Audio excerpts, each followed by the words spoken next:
Ang ating pong pag-uusapan ngayon, kita nyo, lesson 2. At ang ating pong subject, in Christ, we are anointed to serve. Kay Kristo, tayo ay in-appoint, in-ordain, in-anoint, para maglingkod sa ating Panginoon. We are not only called to serve God, but we also appointed to serve. Amen.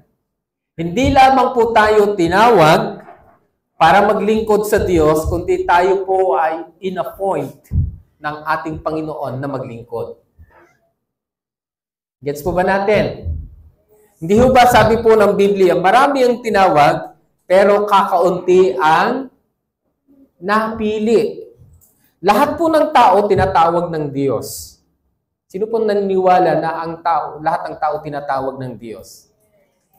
Pero hindi po lahat ng tao pinili para maglingkod. Uy, mukhang pastor yun ah. Lahat ng tao tinatawag, pero hindi lahat napili. Bakit? Sino lang po yung napili? Ito yung mga taong sumampalataya sa ating Panginoon. Gets po ba natin? Dahil ang sabi po ng ating pong unang verse, ang sabi po niya dito, anyone who want to serve me must follow me, because my servant must be where I am, and the Father will honor anyone who serve me. Okay?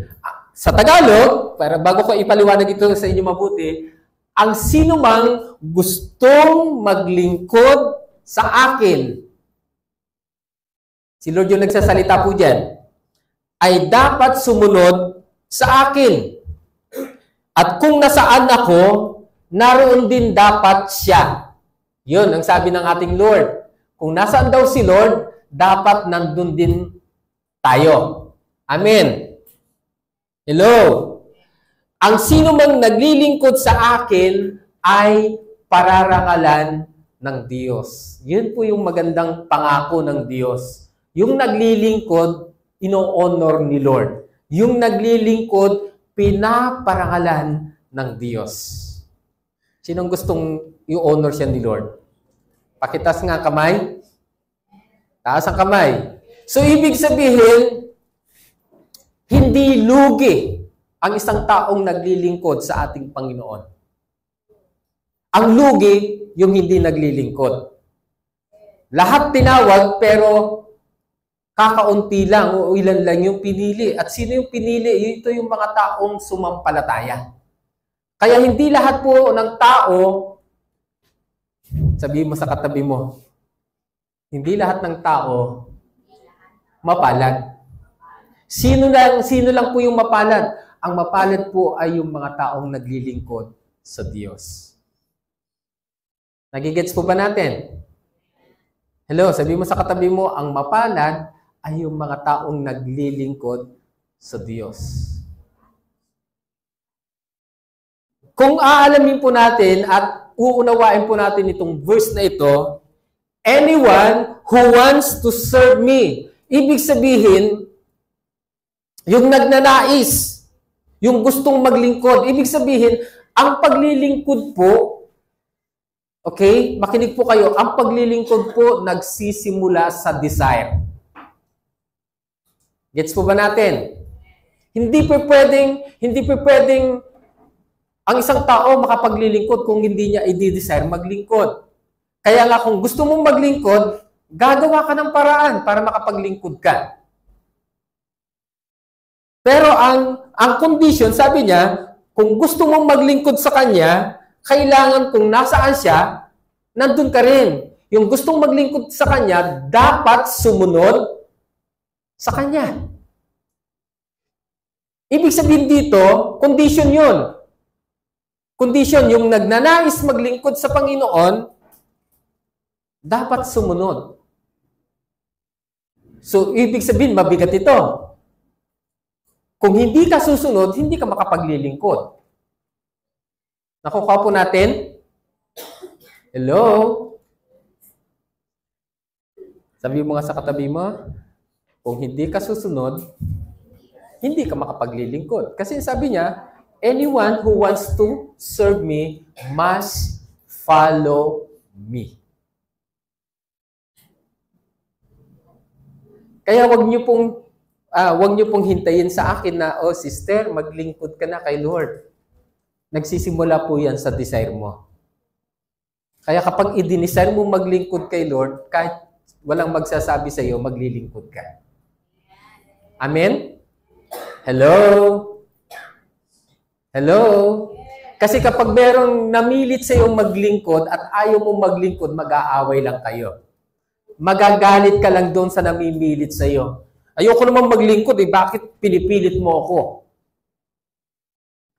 Kaya may mga tao dahil napilit maglingkod, masama ang loob. Kaya kapag masama ang loob, hindi pa rin paglilingkod yun. Dahil sabi ng Panginoon, yung nagnanais maglingkod sa Kanya, dapat sumusunod sa Kanya. Sinusunod niya kung ano yung gusto ng Lord. Are you listening? May natututunan po tayo. Sabi mo sa katabi mo, hindi ka na dapat pilitin. Alam niyo ho ba, na yung mga taong wala tayong choice. Maniwala kayo't hindi. Wala po tayong choice. Kasi kapag sumampalataya ka sa Panginoon, kapag tinanggap mo si Lord sa buhay mo, wala kang pagpipilian. Obligado kang maglingkod sa Diyos. Hello?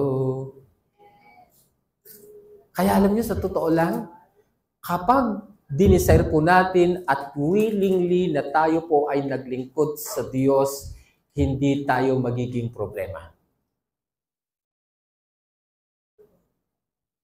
Nakukuha po natin. Kapag tayo po ay willing at ninais po natin personally na maglingkod sa Diyos, hindi ka magiging problema ng iba. At walang problema ang church. Walang problema yung leaders. Walang problema yung pastor. Bakit? Kasi ang pinaglilingkuran mo, ang commitment mo ay wala kay pastor, ang commitment mo ay na kay Kristo. Kaya kung ang commitment po natin ay nasa Panginoon, hindi ka na dapat pinipilit ni pastor na maglingkod dahil automatic yan na kapag tinanggap mo, sumampalataya ka kay Kristo, kailangan mong sumunod kay Kristo. At ang pagsunod sa ating Panginoon ay paglilingkod sa Panginoon. Nagigets po ba natin? So, ito po yung dahilan kung bakit hindi lamang po tayo tinawag, kundi tayo po ay inordain. Once na tayo po ay willing at dinesire po natin na maglingkod kay Lord, ang gagawin ng Lord, i-anoint ka ni Lord sa paglilingkod. Hindi po si pastor ang mag-a-anoint sa iyo. Si Lord yung mag-a-anoint sa iyo. Si Lord ang mag-a-appoint sa iyo. Amen? Hello? Kaya nga, di ba, sabi ng Panginoon,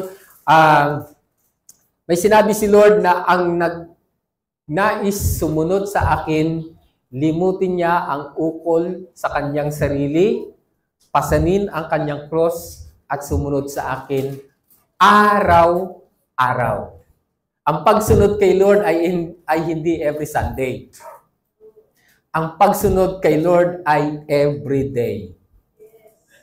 Kaya kahit nasaan po dapat tayo, dahil ikaw ay tumanggap kay Lord, dahil ikaw ay sumampalataya sa Panginoon, kahit nasaan ka, dapat naglilingkod ka kay Lord.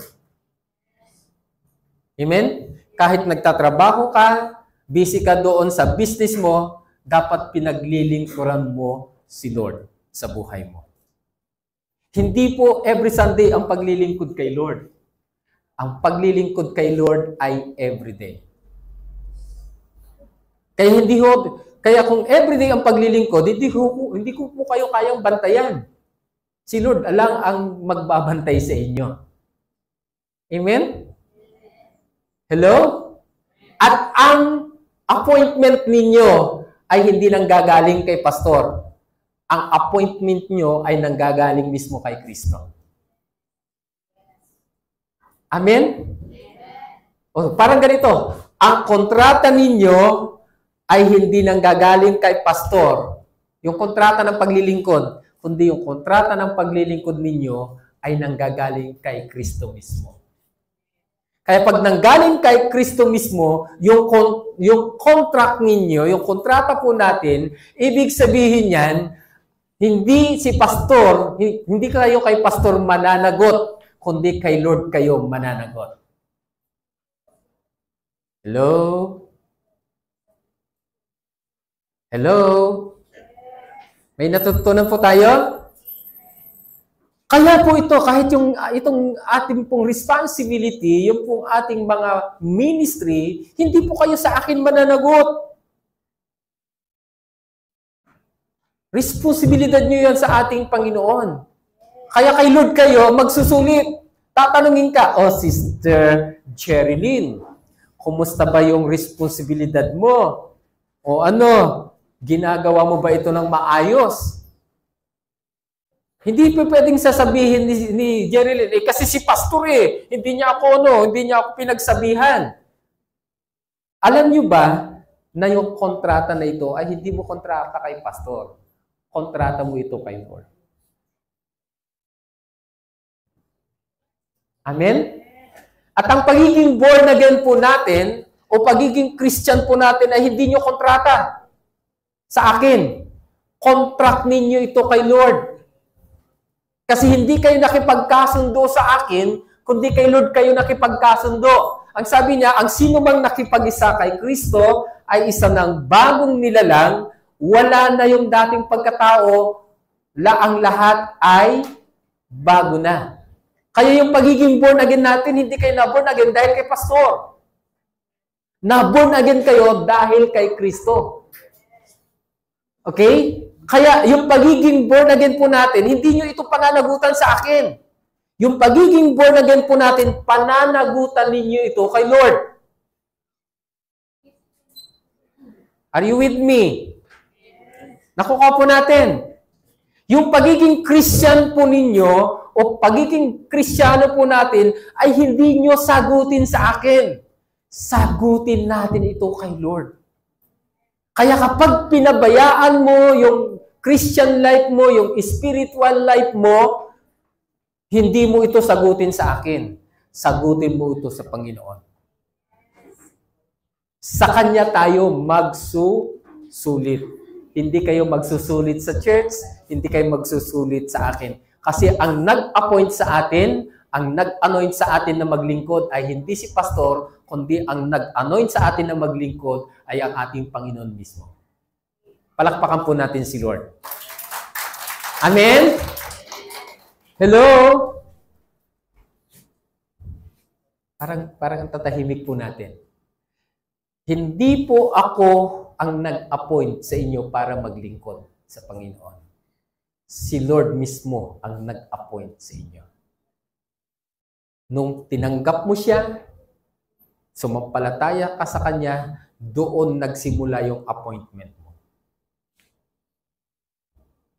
Are you listening? Hello? Sino sa inyong mga anak ng Diyos dito? Taas ang kamay. Taas ang kamay. Huwag kayong mahiya. So, yung appointment ninyo hindi galing sa akin. Kay Lord yan. At kapag may appointment ka, sagutin mo yan doon sa nag-appoint sa iyo.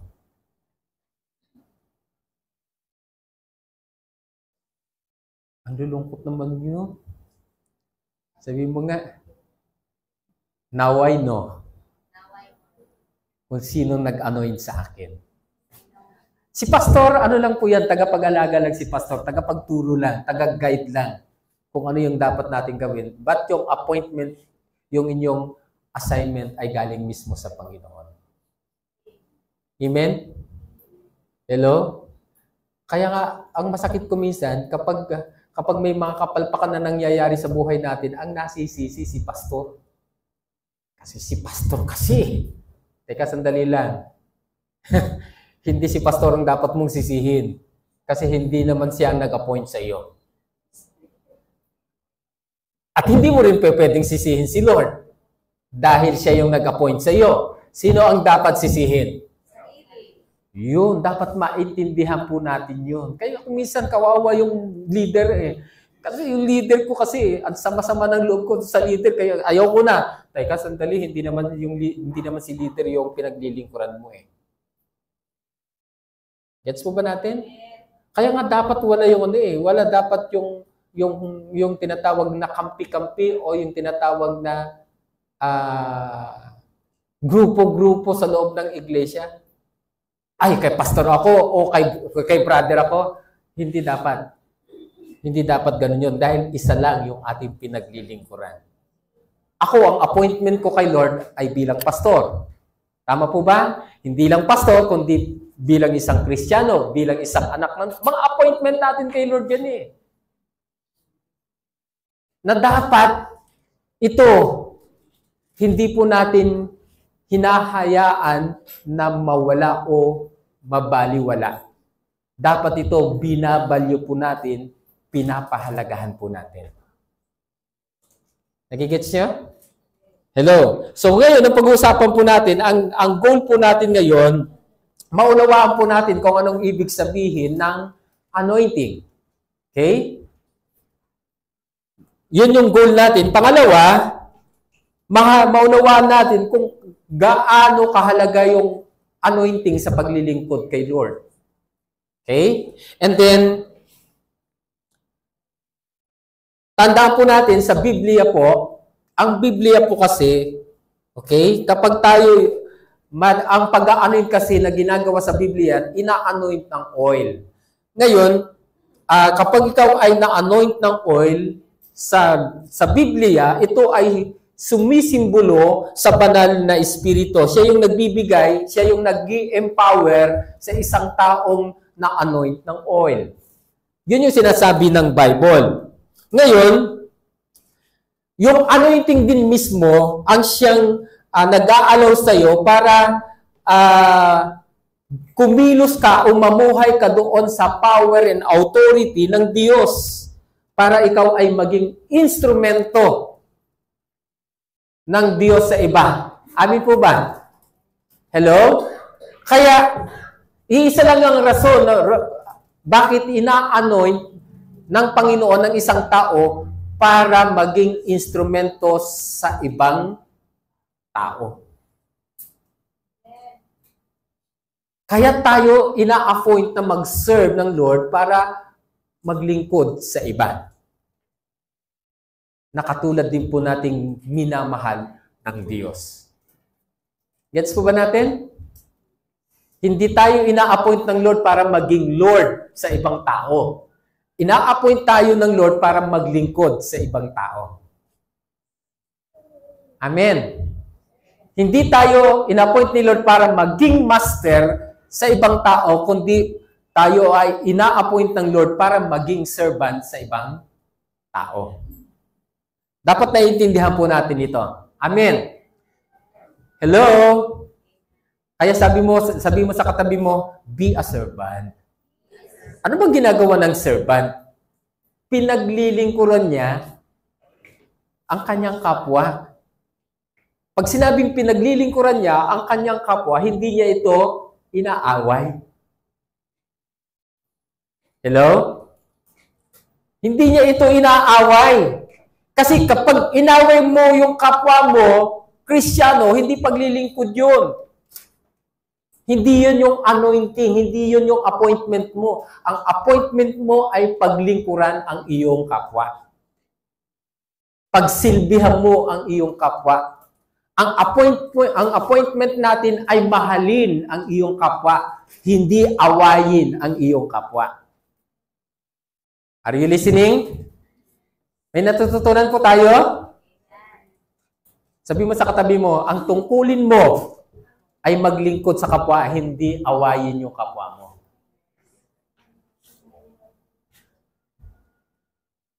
Kaya dapat sa mga Kristiyano, hindi uso yung away-away. Hindi uso yung pagtatalo-talo. Hindi uso yung grupo-grupo. Dapat tayo iisang pamilya. Amin po ba?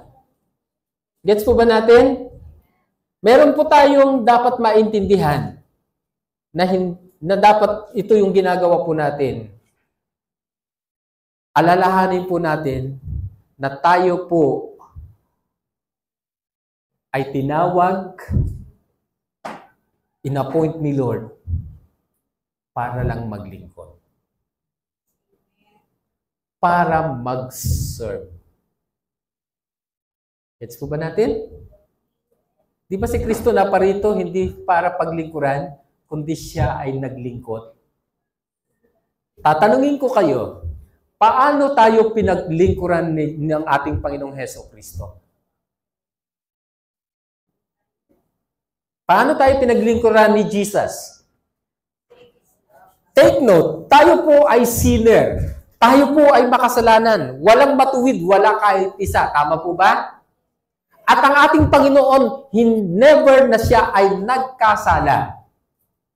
Pero paano tayo pinaglingkuran ni Lord na tayo ay makasalanan? Bilang isang makasalanan, ang ginawa ni Lord, ibinigay niya ang kanyang buhay para sa atin.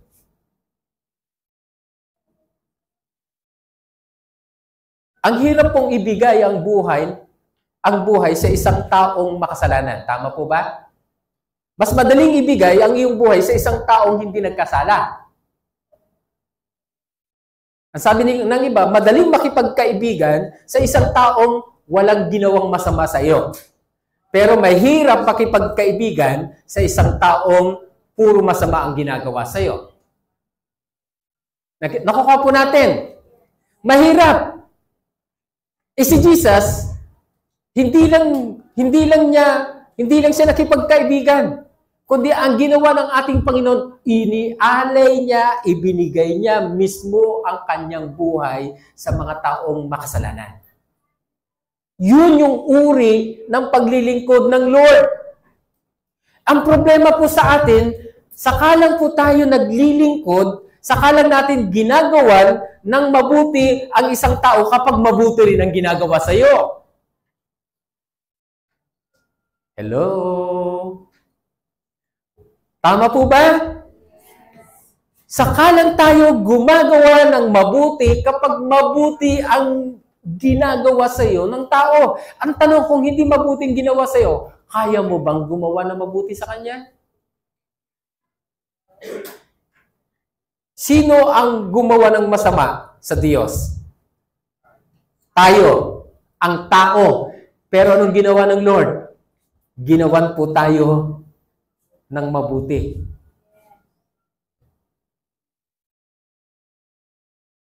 Pero sa ating mga Kristiyano, baliktad. Bakit ko siya gagawa ng mabuti? Bagdusa siya.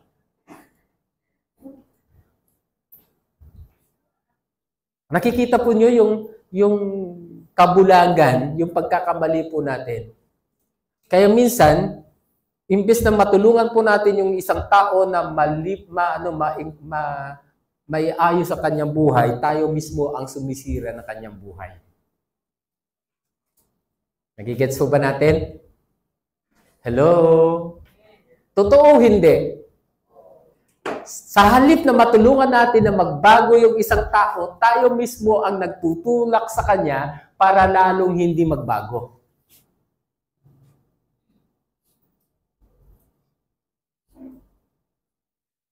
Hindi ho natin naiintindihan yung pag-ibig ng Diyos, di ba? Ibang klase. Uulitin ko po, tayo po ay tinawag, tayo po ay inanoint ng Lord para maglingkod. Lakpakan po natin si Lord. Now, siguro hindi ko ito kayang tapusin, What is the purpose of this anointing? Okay? Ano po yung layunin ng anointing? Okay? Kasi pag sinabing anointing, i-bless mo nga ako, pastor, di ba? Madalas, i-bless mo nga ako, pastor, i-anoint mo nga ako, pastor, para ganito yung magagawa ko. Tama po ba? What is the purpose? May mga tao, bakit, pastor, i-pray over mo nga ako para ganitong mangyayari sa akin? Ang ibig sabihin nun, ina-anoint yung tao kaya siya pinagpipray. Tama po ba? Tama po ba? Ngayon, ano po yung purpose nito? Sabi niya dito sa Leviticus, gagamit po tayo ng lumang tipan, Leviticus chapter 8 verse 12, sabi niya, and he poured out some of the anointing oil on Aaron's head and anointed him to consecrate him. Okay? Nakuha po natin. He poured some of the anointing oil on Aaron's head and anointed him to consecrate him. Sa Tagalog, pagkatapos binuhusan niya ng langis ang ulo ni Aaron bilang pagtatalaga sa kanya sa Panginoon. Yung pag-anoint ng oil, ito ay pagtatalaga sa isang tao para sa Panginoon. So, alamin po natin, ang anointing of oil, ito po ay sa Hebrew word, ang ibig sabihin po nito ay mekha. Mekha, hindi si Meka ha. Mekha. Consecrated or portion. Doble. Consecrated portion or portion ointment. Isang langis. Kaya nga anointing oil. Sa lumang tipan, kapag merong itinatalaga o isineset apart para sa Diyos, ina-anoint ng langis. Kaya nga kapag meron po tayong idinedicate na isang bagay, langis yung ginagamit po natin. Amen? Tinatalaga po natin ang isang bagay para sa Panginoon. And then, yun yung ginawa kay Aaron. Then, yung salitang anointed, sa Greek, sa Hebrew word ay makha. Tignan ninyo, yung anointing ay mekha. Pagdating naman yung anointed, ang ibig sabihin ay makha. Masya. Ang hirap yun. Masya. Na ang ibig sabihin ay to anoint, to smear, to paint. To paint. Pinipintahan. Ha? And then, yung salitang consecrate, ang ibig sabihin nito ay kadas. Kadas. Na ang ibig sabihin is to be set apart, to sanctify, purify, appoint, dedicate, holy. Kaya kapag nag-aanoin po tayo o nag-dedicate po tayo o nagtatalaga po tayo ng isang bagay sa Panginoon, ang purpose lang po nito ay para i-set apart. Para ito ay ma-sanctify, ma-purify, maging dedicate, maging holy para sa ating Panginoon. Amen? Hello? Kaya kapag meron pong business, atin po itong i-dedicate. Ina-anoint po natin yung business na ito ay ma-set apart para kay Lord. At kapag na-set apart ito para kay Lord, ibig sabihin, doon babagsak yung biyaya ng Diyos. Yung pabor ng Diyos, kapag ang isang bagay ay naibigay kay Lord, nandun yung pabor ng Diyos. Are you listening? Amen. Kaya nga, pagdating sa mga business, ayan, alam ni Sister Marge, sabi ko, ba't ako lagi yung tinatawag? Yung mga kapatid niya kasi ako lagi tinatawag eh. Pagdating sa pag-bibless ng kanilang business. Bakit, Pastor? Sabi ko, bakit ako lagi tinatawag? Marami naman dyan. Nandyan sila, Pastora Rilda. Basta ikaw yung gusto namin. Amin po ba? Pero gusto ko pong ipakita sa inyo, hindi po ako yung nag-a-anoint at nag-bibless ng business. Instrument lang po ako, pero hindi ako yung nag-a-anoint. Si Lord. Amin po ba? Hello? Kaya kapag si Lord yung nag-bless ng business ninyo, ibig sabihin, hindi sa kay Lord kayo may pananagutan, hindi sa akin. Are you listening? Kay Lord kayo mananagot hindi doon sa taong nag-bless doon sa business ninyo. Kasi ibinibigay natin kay Lord yung business. Yun ang ibig sabihin ng sineset apart para kay Lord. Yun yung consecrate. Ibinibigay natin ito kay Lord. Kaya kapag may problema yung business, ang mananagot din sa business niyo si Lord. Kasi binigay niyo kay Lord yan eh. Pero meron ka akibat yan na pananagutan. Siguraduhin mo naman na yung business mo nag-glorify si Lord. Are you listening? Siguraduhin mo naman na yung ibinigay mong bagay kay Lord, mapapakinabangan ni Lord. Hindi ito magagamit sa walang kabuluhan. Nakukuha po natin para ma-honor natin si Lord. Kasi ang ibig sabihin ng pag-aalay, pag-dedicate ng isang bagay sa ating Panginoon ay ino-honor natin ang ating Panginoon. Kaya kapag hindi nyo i-dedicate kay Lord ang isang bagay, wala tayong respeto kay Lord. Amen? Hello? Ang tawag pa rin po dito ay pasasalamat sa Diyos. Nagigets po ba natin? Amen. Hello? Okay. Ang tahimik ninyo. Nagugulat ako sa inyo. Tahimik nyo. Alright. Tignan ninyo, sabi po dito. Sa 1 Samuel, example po ito sa 1 Samuel chapter 16 verse 12 to 13. Ito po ay istorya kay David. Sino si David? Naging hari ng Israel. Okay? Pero bago siya naging hari, sino muna ang hari ng Israel? Si King Saul. Buti pa si brother natatandaan pa rin niya hanggang ngayon. Si King Saul. Ngayon, simulan natin ito. Sabi po niya, and he sent and brought him in. Now he was ruddy and withered of beautiful countenance and godly to look to. And the Lord said, arise, anoint him, for this is he. Si Samuel ang kinakausap niya dito, si Prophet Samuel. Then Samuel took the horn of oil and anointed him in the midst of his brethren. And the Spirit of the Lord came upon David from that day to forward. So Samuel rose up and went to Ramah. Okay. Para makuha po na ito, nung pumalpak si Saul sa kanyang pagiging hari ng Israel, kinausap ng Diyos si Samuel na mamili ng papalit na hari kay King Saul. At ang napili ng Diyos ay si David. Amin po ba? Inutusan niya ngayon si Samuel na pumunta sa bahay ng tatay ni David na si Jesse. At ang sabi ng Diyos kay Samuel, okay, i-anoint mo si David bilang susunod na hari ng Israel.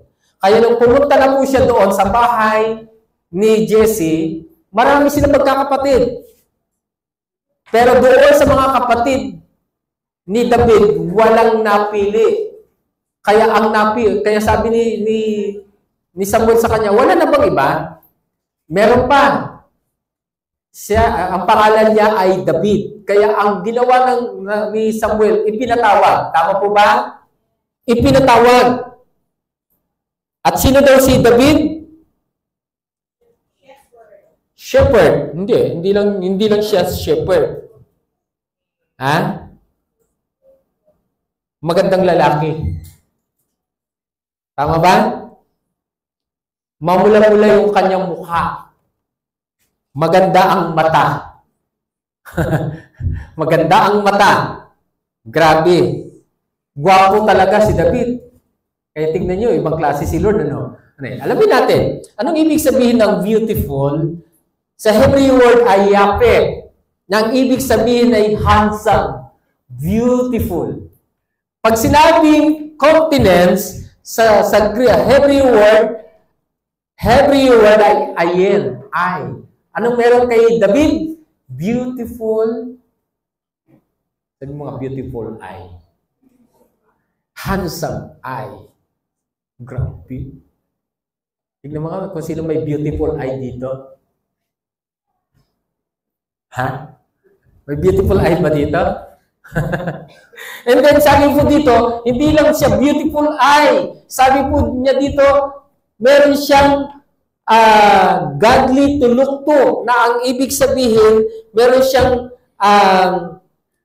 good, pleasant, or rich, or excellent na, tignan niyo, sabi po dito, excellent na ano? Na buhok. Ay, hindi ko alam kung kulot.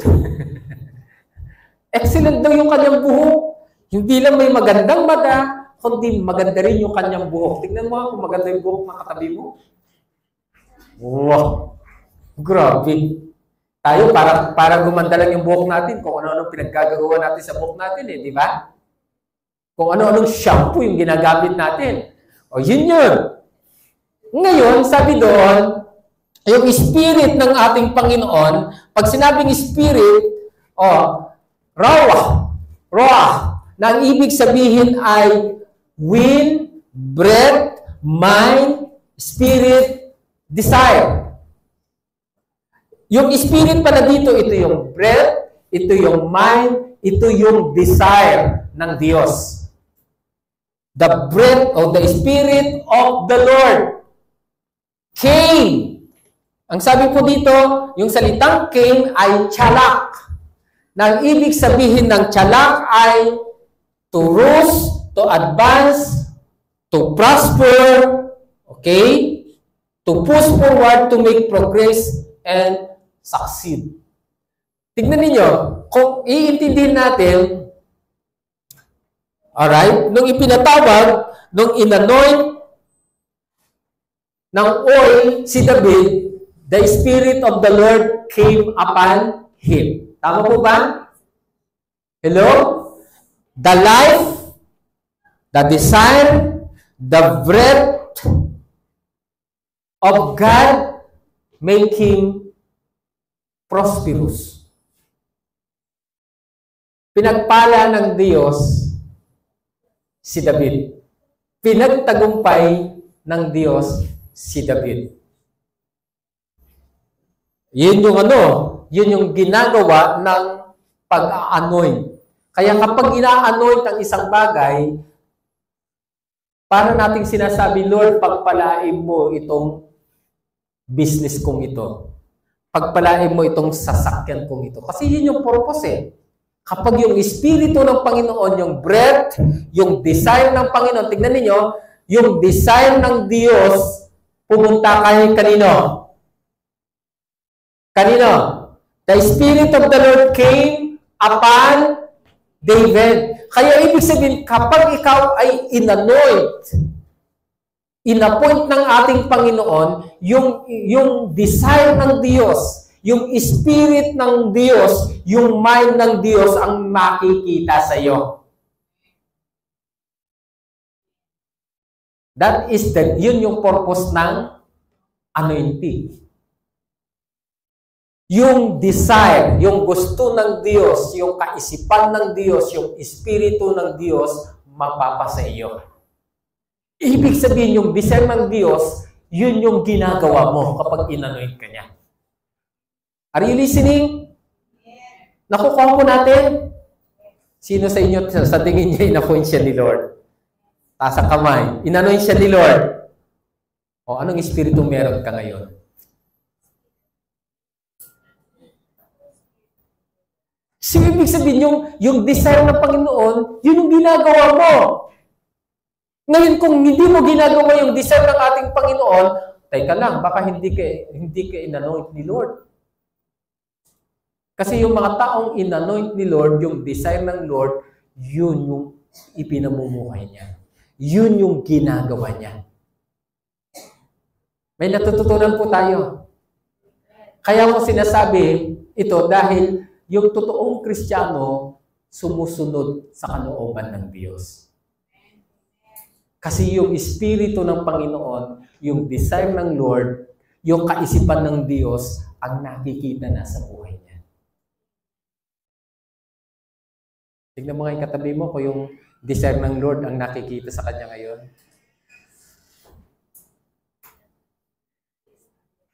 Why Jesus came? Bakit naparito si Kristo? Luke 19:10. I came to seek and to save which was lost. Tanong, yun ba yung mind ni Kristo? Yun ba yung spirit ni Kristo? Yun ba yung desire ni Kristo? Ngayon, kapag tinanggap mo si Kristo, yun ba ang nakikita sa iyo?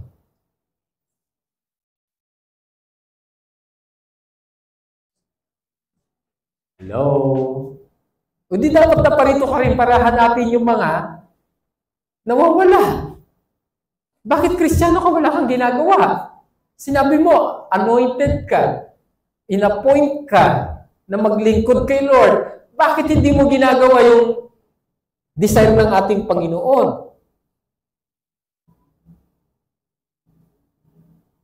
So nagkakaintindihan na tayo ngayon. Kung naiintindihan po natin ito, kahit saan tayo magpunta, ang isipan mo, ang desire mo ay dalhin ng isang tao kay Lord. Nakuha po natin. Kahit pupunta ka lang sa kapitbahay mo, ang gusto mong mangyari doon sa kapitbahay mo, maipakilala si Kristo sa Kanya. Kasi yun yung gusto ng ating Panginoon. Ang gusto ng Panginoon, masiran mo siya ng salita ng Diyos para makilala niya si Lord. Kasi yun yung spirit ni Lord eh. Yun yung design ni Lord. Yun yung kaisipan ni Lord. Kaya sabi niya doon sa verse natin kanina, yung nagnanais sumunod sa akin, yung nagnanais maglingkod sa akin, dapat sumunod sa akin. Kung nasaan ako, nandun din dapat siya. Hello? Ang ibig sabihin nito, kung ano yung ginagawa ni Lord, yun din yung gagawin mo.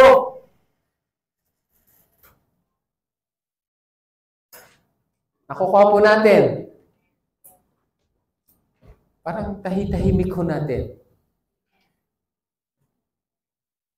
Sigurado ba tayo na tayo po ay anointed to serve?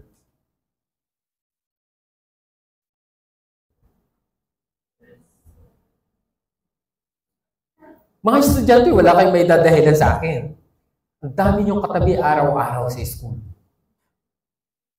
Hindi mo kailangan magbahay-bahay para i-share si Lord sa kanila.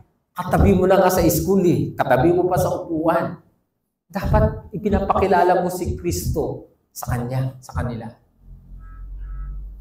Amin po ba? Hello?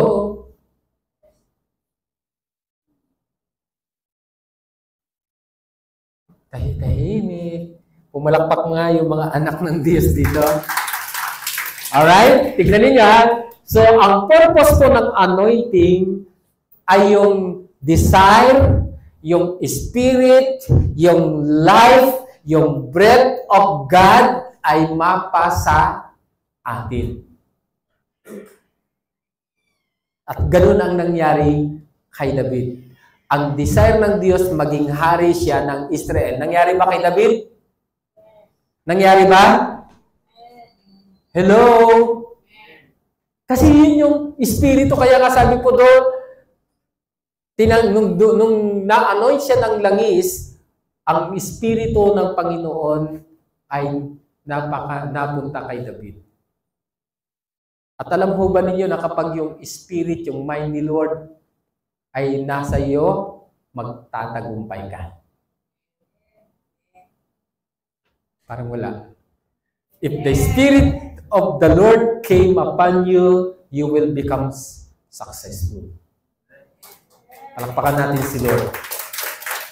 Amen. Ang tanong, kung wala yung Spirit ni Lord sa iyo, ano mangyayari sa iyo? Okay, tignan natin. Alright. Ito naman. Anong nangyari? Ito naman kay Saul. But the Spirit of the Lord departed from Saul, and an evil spirit from the Lord troubled him. Okay. Umalis kay Saul ang Espiritu ng Panginoon at pinahirapan siya ng masamang Espiritu na ipinadala sa kanya mismo ng Panginoon. Bakit ipinadala ni Lord? Ang ibig sabihin lang nito, kapag wala ang Espiritu ng Panginoon sa iyo, wala nang control si Lord sa buhay mo. Amen? Amen po ba? At pag wala nang control si Lord sa buhay mo, masamang espiritu ang darating sa buhay mo. Hindi niya ito, kumbaga hindi niya ito pipigilan ni Lord. Bakit? Tignan niyo ha. Yung spirit dito, sabi niya, kanina, di ba sabi ko mo, yung Spirit of the Lord, anong tawag doon? Bread, mind, spirit, and desire. Departed, sa salitang Hebrew word ay sur. Anong ibig sabihin nun? Turn aside, remove, withdraw, avoid, reveal.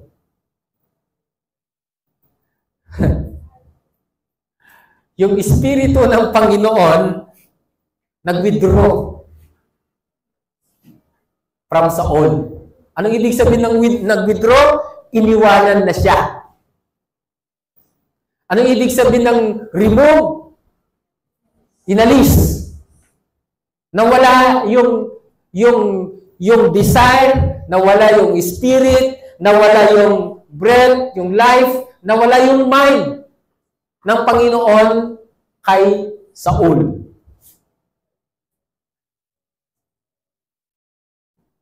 Okay? Ngayon, ano ang pumalit nung nawala yung Spirit of God kay King Saul? Anong ibig sabihin ng evil? Ang ibig sabihin po ng evil ay bad, distress, misery, injury, calamity. Ngayon, yung spirit dito, ang tawag po dito ay roah. Breath, mind, spirit. Pag sinabing bad spirit, ang tawag doon ay bad breath.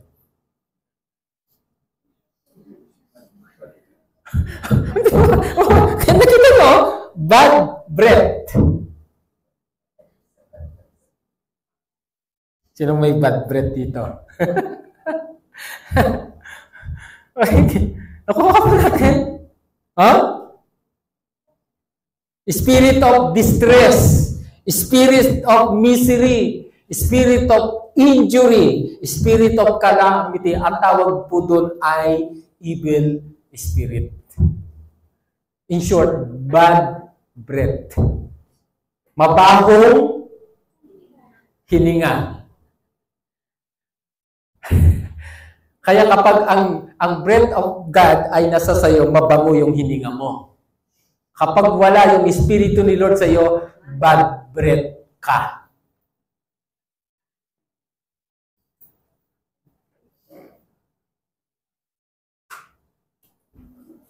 Nakakapo natin. Ang darating sa iyo, calamity. Kaya pag sinabing bad spirit, calamity, trouble, distress. Kaya yung nadi-distress, yung nai-stress, ang tawag doon, evil spirit. Ang tawag po doon, bad breath.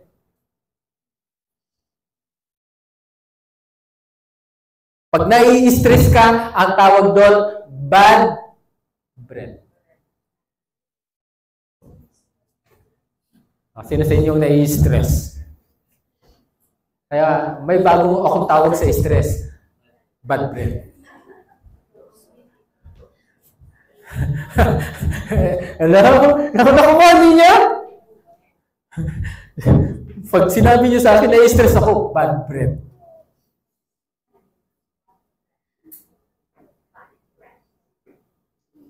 Amen po ba? Pag nadidepress ka, ano tawag sa'yo? Bad breath.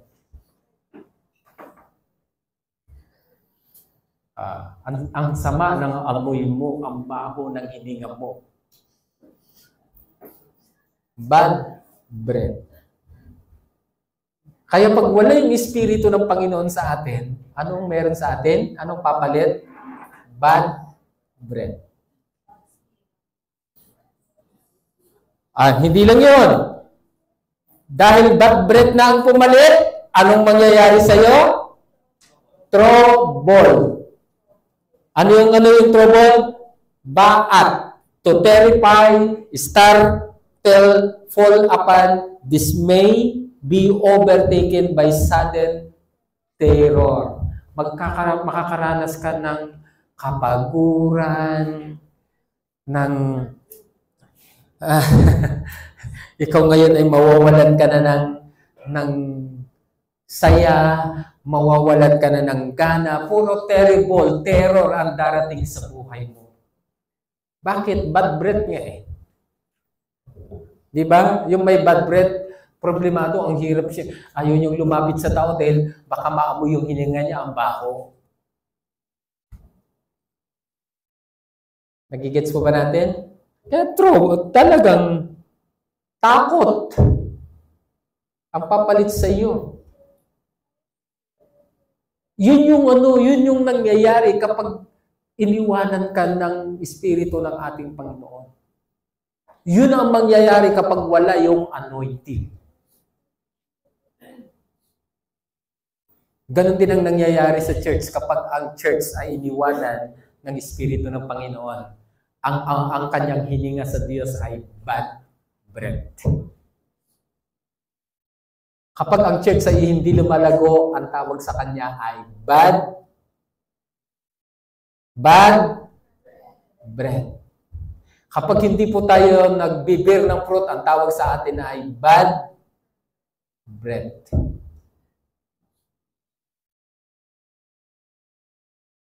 Pag hindi tayo nagmamature, ang tawag sa atin ay bad breath. Pag hindi tayo lumalago, hindi nag-grow ang church, ang tawag sa kanya ay bad breath. Iniwanan na siya ng Espiritu ng Panginoon. May natututunan po tayo. Clear? Kaya tignan nyo, ang purpose ng anointing is para maging maayos ang buhay po natin. Ang purpose ng anointing is para makapaglingkod tayo. Ang purpose ng anointing ay para yung desire ng Panginoon, yung Espiritu ng Panginoon, yung life, yung hininga ng Panginoon, ang siyang hininga natin. Yun yung buhay natin. Yun yung purpose ng anointing.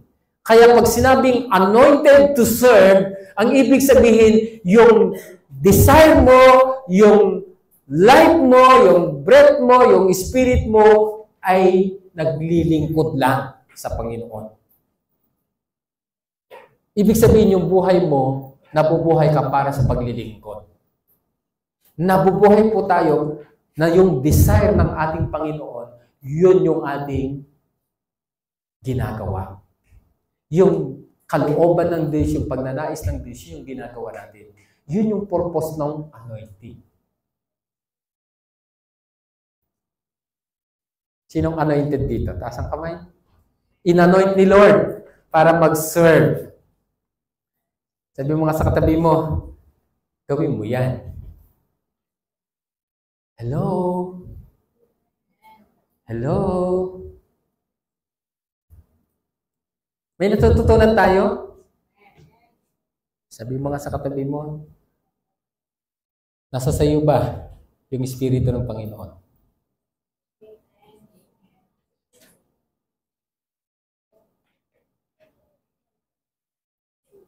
Tahimik natin, grabe. No? Kaya alam mo ninyo, for the rest of our lives naman, ang purpose ng buhay natin ay maglingkod kay Lord. Yun lang. That is the purpose of anointing. Maglingkod sa Diyos. Kaya yung ating mga career, yung mga pinagkakaabala natin sa buhay, yung business na meron tayo, yung pag-aaral, ano lang po yan? Additional na pabor lang ng Diyos sa atin. Pero hindi yan ang sentro ng buhay mo. Kasi yung iba, ang ginagawa nila, sentro na ng buhay nila, yung pag-aaral, yung career nila sa school, yung trabaho nila, yung business nila. Hindi yan ang sentro ng buhay mo. Ang sentro ng buhay mo ay maglingkod sa Panginoon. Amen? Hello? Kaya ngayong anak ko sabi namin doon sa panganay, mag-a-abroad ka? Kung mag-a-abroad ako, paano yung ministry ko? Kaya mas pinili niya na hindi mag-abroad. Mag-stay na lang dito sa Pilipinas para makapag-ministry siya. Amin po ba? Hello? Nakikita niya kasi na ang sentro ng kanyang buhay ay hindi yung kung ano yung meron siya ngayon. Ang sentro ng kanyang buhay ay para maglingkod sa Diyos. Ang sentro ng kanyang buhay ay mapaglingkuran ang iba. Blessing lang ni Lord kung ano yung meron sa atin ngayon. Kung may business ka, umuunlad yung business mo. Kung may maganda kang trabaho, blessing lang ni Lord yan. Pero hindi yan ang sentro ng buhay mo. Kaya kapag ipinagpalit mo si Lord sa trabaho mo, pag pinagpalit mo si Lord sa business mo, magkakaroon ka ng problema. Anong nangyari kay King Saul? Di ba nung inutusan siya, sabi ng Lord, yung mga Amalekites na yan, i-conquer nyo, wala kayong ititira, patayin nyo lahat, huwag kayong magtitira. Anong ginawa ni King Saul? Meron siyang itinira, pati yung hari na si Agag, ay hindi niya pinatay. Kaya sabi sa kanya ni Samuel, ano yung naririnig ko? Akala ko ba sinunod mo yung pinapagawa ni Lord? Sinunod ko naman, bakit meron kang itinira? Kasi yung mga itinira magaganda kasi iaalay kay Lord yan. Kaya sabi ni Samuel, to obey is better than sacrifice. At yun yung dahilan kung bakit tinanggal siya sa pagiging hari. Hindi niya sinunod yung ipinapagawa ng Lord sa kanya.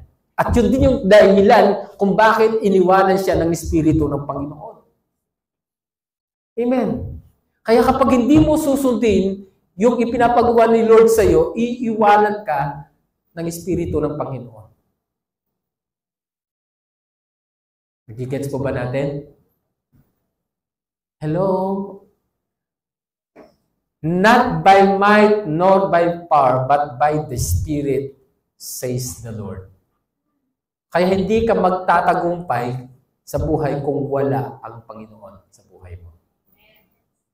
Kapag tinangka natin na tanggalin si Lord sa buhay natin, iwanan natin si Lord sa buhay natin, later on, makikita mo, imbes na paganyan ng buhay mo, makikita mo bumabagsak. Bakit? God will never violate His word. Hindi niya sinisira yung kanyang salita. Kung ano yung sinasabi ng Lord, hindi nagbabago yun. Amin po ba?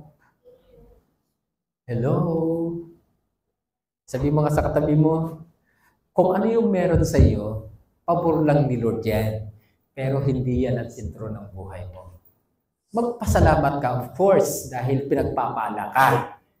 Pero hindi pa rin yan ang sentro ng buhay mo. Are you listening? May natutunan po tayo? At ang masakit po dito, lahat ng yan ay lilipas. Lahat yan mawawala. Pagdating ng panahon, lahat ng meron ka ngayon, iiwanan mo yan. Wala po tayong madadala kahit isa. Pero kung ang buhay po natin ay ginamit natin sa paglilingkod kay Lord, hindi ka mawawalan. Ano nga ang mapapala ng isang tao, mapasa kanya man ang kayamanan ng mundong ito, kung mapapahamak naman ang kanyang kaluluwa? Wala. Ang sinasabi doon, wala kang mapapala. Are you listening? Hello? Imagine, pinaghirapan natin, nagpatayo tayo ng napakalaking bahay, ang ganda-ganda ng bahay, tapos ang ending, iiwanan mo rin lang pala. Kasi lahat tayo mamamatay. Tama po ba? Katakot-takot yung savings natin, yung pag-iimpok natin, bangko dito, bangko doon. Nag-i-invest po tayo para sa ating future. Ang tanong, pakikinabangan mo ba talaga? O ibang makikinabang? Hello? Nagigits po ninyo? Sabi nga nila ay naku, kailan ka mag-i-enjoy sa buhay pag hindi mo na kaya? Sinasabi ng mga bata sa amin uy, matanda na kayo.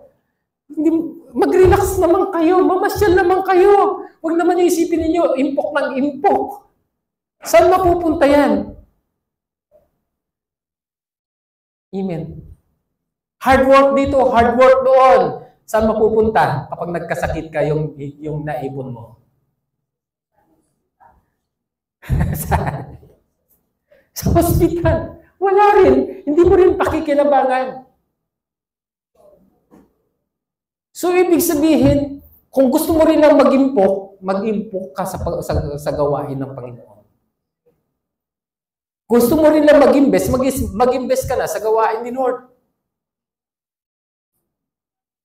Amen. Ay, ngayong yung father ko nga, kasi yung father ko and mother ko, umuwi lang ako nung nakaraang linggo.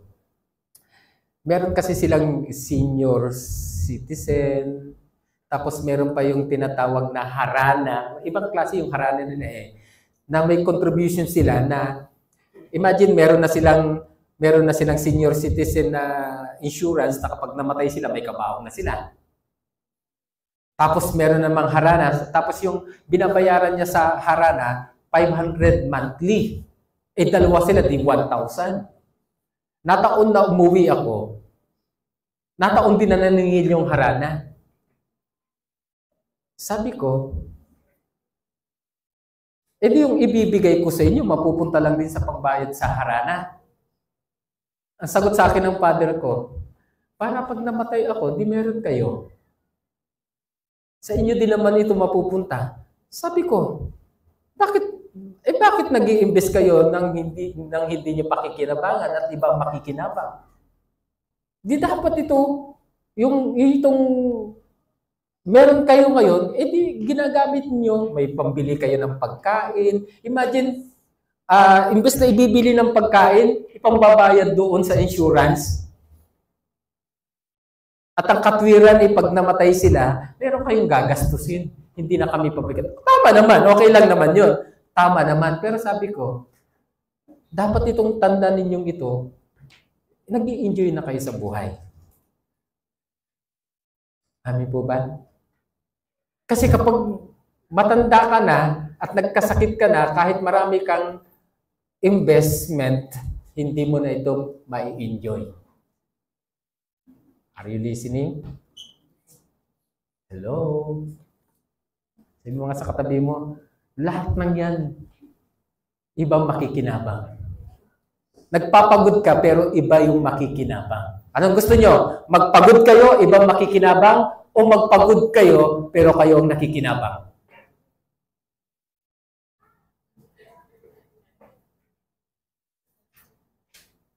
Hello? Nagigets po ba natin? Nakukuha po natin? So, ibig sabihin, kung ano yung meron po sa atin ngayon, additional blessing lang ni Lord yan. Pero, uulitin ko, hindi yan ang purpose ng buhay mo. Hindi yan ang sentro ng buhay mo. Ang sentro ng buhay mo ay maglingkod sa Diyos.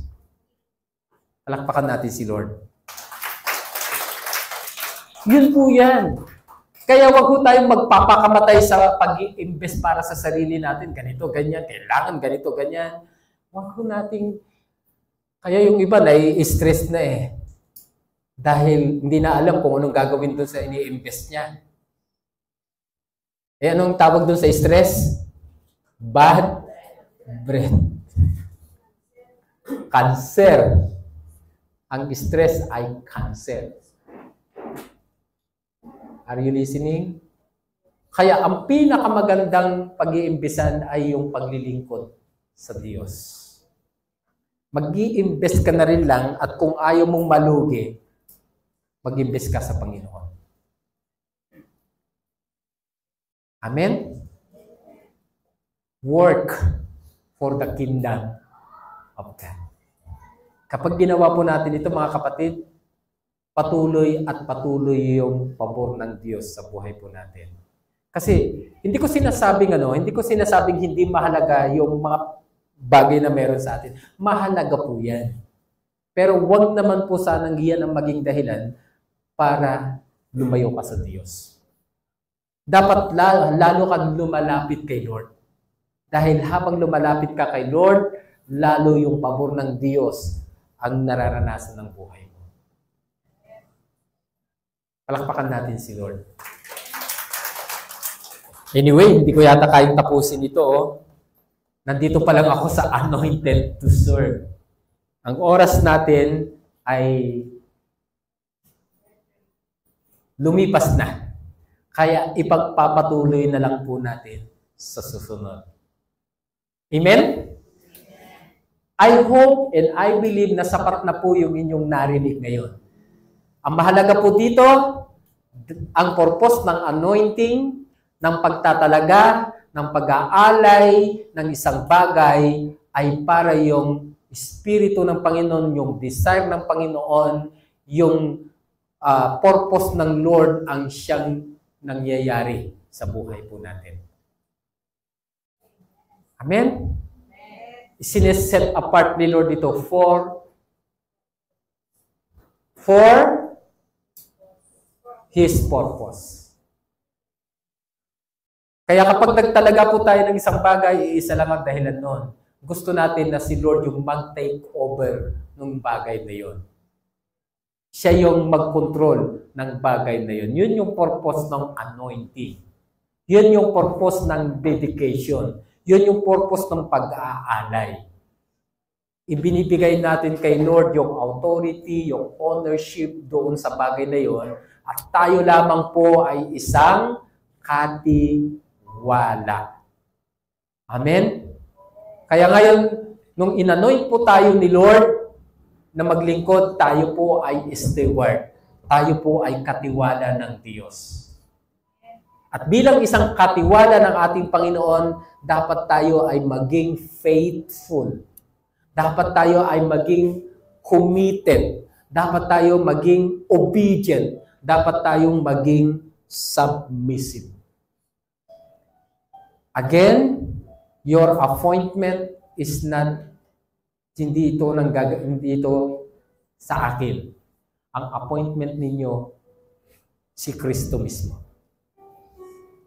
Siya yung nag-appoint po sa atin, siya yung nag-anoint sa atin, siya yung nag-ordain sa atin, at ang pananagutan natin ay nasa Kanya.